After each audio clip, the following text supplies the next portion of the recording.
مقدمون اوریدونکو السلام علیکم ورحمۃ الله وبرکاته. دا پاک دې وکړي چې راته روغ جوړ او د عافیت جامه مو په تن وسېږي.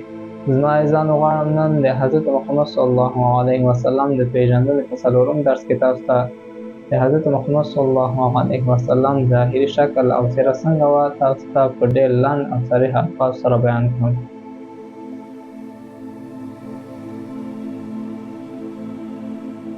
حضرت محمد صلی الله علیه وسلم منځنی قد درلود، نه ډېر لوړ و او نه ډېر ټیټ.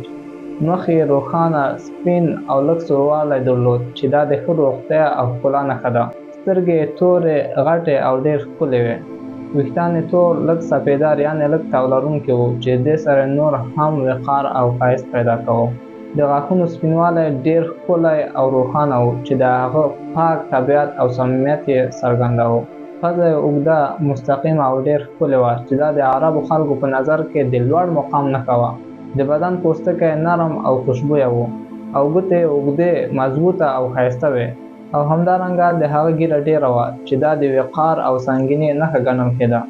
هغو خلکو چې حضرت محمد صلی الله علیه وسلم یې لیدلی و هغوی به ویل چې موږ تر دې ښکلی انسان نه دی لیدلی.